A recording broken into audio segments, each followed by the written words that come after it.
First off, what is tempo? The tempo of a piece of music is the measure of how fast or slow a piece of music is played.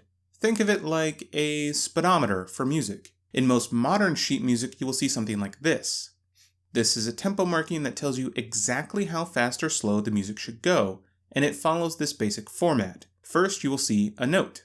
It can be a quarter note, half note, whole note, really any kind of note. Then you will see an equal sign, and then a number after the equal sign. The number after the equal sign tells you how fast each of the notes before the equal sign should go.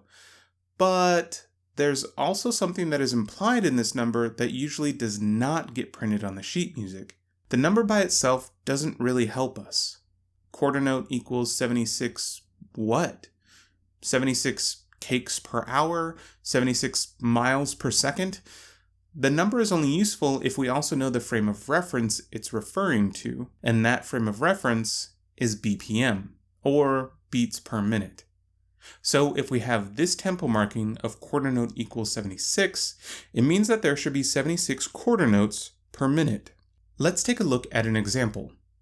If we have this melody,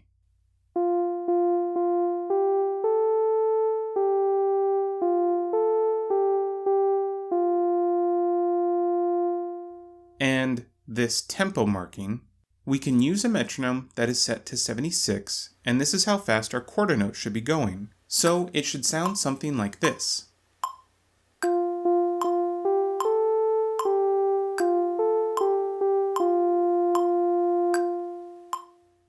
Say we change the tempo marking from 76 to 112 beats per minute. All we do is change our metronome to 112, and now it should sound like this.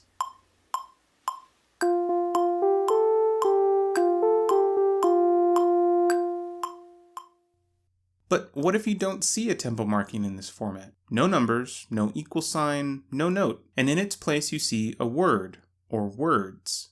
How do these words translate into beats per minute? All of these words are also tempo markings. They're just from an older system that was used before metronomes were popular, and sometimes you will still see them printed on modern metronomes. The one thing that distinguishes this adjective system of tempo markings from specific tempo markings we looked at earlier is that these words represent a range of tempo instead of one specific tempo.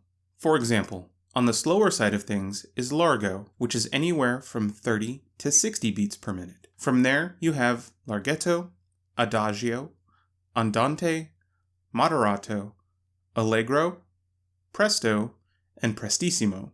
And this isn't even a full list of adjectives used to describe tempo, but these are some of the more commonly used ones. Thanks for watching. Hopefully this helped you out with your tempo markings, and if you want to learn more about music theory, you can check out this playlist which has all of our music theory videos.